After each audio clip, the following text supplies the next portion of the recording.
Trainee వైద్యురాలిపై జరిగిన హత్య కేసులో బిగ్ ట్విస్ట్. పాలిగ్రాఫ్ టెస్టులో నిందితుడు ఏం చెప్పాడో తెలుసా? దేశవ్యాప్తంగా సంచలనం సృష్టించిన కోల్కతా ట్రైనీ డాక్టర్ హత్యాచార ఘటనలో కీలక పరిణామం చోటు చేసుకుంది. ప్రధాన నిందితుడు సంజయ్ రాయ్ కోల్కతాలోని ప్రెసిడెన్సీ జైల్లో జ్యుడిషియల్ కస్టడీలో ఉన్న సంగతి తెలిసిందే. అయితే విచారణలో భాగంగా అతడికి ఇటీవల పాలిగ్రాఫ్ పరీక్షలు నిర్వహించారు. ఇదే జైల్లో లై డిటెక్టర్ పరీక్ష చేయగా అన్ని పొంతనలు లేని సమాధానం చెప్పినట్టు సమాచారం. తాను ఫెసిలిటీ సెమినార్ హాల్కు చేరుకున్నప్పటికే బాధితురాలు అప్పటికే మృతి చెంది ఉందని, భయంతో అక్కడి నుంచి పారిపోయానని లై డిటెక్టర్ పరీక్షలో పేర్కొన్నాడు. అంతేకాక హత్య కేసులో తాను నిర్దోషినని పాలిగ్రాఫ్ టెస్టులో చెప్పడం ఆశ్చర్యానికి గురిచేసింది. లై డిటెక్టర్ పరీక్షలో ఇదే విధంగా తప్పుడు, నమ్మశక్యం కాని సమాధానాలను అనేకం చెప్పాడు. అయితే లై డిటెక్టర్ పరీక్షలో నమ్మశక్యం కాని సమాధానాలు చెప్పడం సాధ్యపడుతుందా అనేది ఇప్పుడు పెద్ద ప్రశ్నగా మారింది. పొంతన లేని సమాధానాలు లై డిటెక్టర్ పరీక్షలో చెబితే మరి లై డిటెక్టర్ పరీక్ష చేయడం ఎందుకని సాంకేతిక నిపుణులు విమర్శలు చేస్తున్నారు. ఈ పరీక్ష చేసేటప్పుడు సంజయ్ రాయ్ నిరుత్సాహంగా, ఆందోళనగా కనిపించాడని, కావాలనే కొందరు తనను ఈ కేసులో ఇరికించారని చెప్పుకొచ్చాడు. ఈ మేరకు విశ్వసనీయ వర్గాలను ఉటంకిస్తూ పలు ఆంగ్ల మీడియా కథనాలు వెల్లడించాయి. మరోవైపు కోల్కతాలోని ఆర్జికర్ మెడికల్ కాలేజీలో ఆగస్టు 9న వెలుగు చూసిన వైద్యురాలి హత్యాచార కేసులో ఆ మరుసటి రోజే కోల్కతా పోలీసులు సంజయ్ రాయ్ని అరెస్టు చేశారు. అప్పుడు హత్య చేసినట్లు సంజయ్ రాయ్ నేరం అంగీకరించాడు.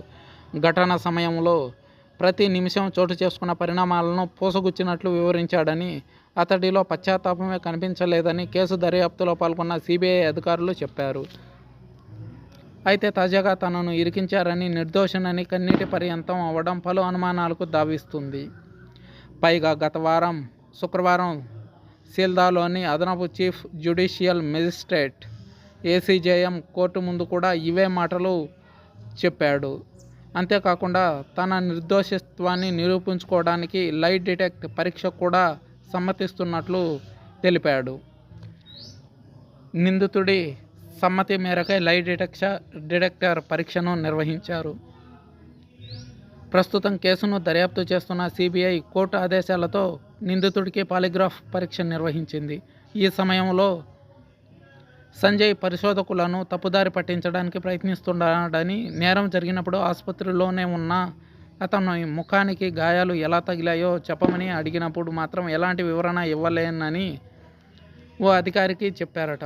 అందుకే అధికారులు అడిగిన ప్రశ్నలు అవాస్తవాలు, సరిపోని సమాధానాలు చెప్పినట్లు తెలుస్తుంది. ఆసుపత్రిలోని సెమినార్ హాల్లో మహిళ శవమై కనిపించిన వైద్యురాలి పోస్టుమార్టం రిపోర్టులో లైంగిక వేధింపులు, ఆమె శరీరంలోని ప్రైవేట్ పార్ట్స్పై 25 గాయాలు ఉన్నట్లు వెల్లడైంది. ఆగస్టు 9 తెల్లవారుజామున 4:03 సంజయ్ రాయ్ సెమినార్ హాల్లోకి వెళ్లడాన్ని పోలీసులు టీవీ కెమెరాల్లో చూశారు. నేరస్థలంలో అతని బ్లూటూత్ హెడ్సెట్ను కూడా కనుగొన్నారు. ఇక సంజయ్ రాయ్ మానసిక విశ్లేషణ, ప్రొఫైలింగ్ పరీక్షించగా అతడు పోర్నోగ్రఫీకి విపరీతంగా బానిసైనట్లు వెల్లడించింది. అయితే ఆ రాత్రే అతను రెడ్ లైట్ ఏరియాలో తిరిగినట్లు గుర్తించారు.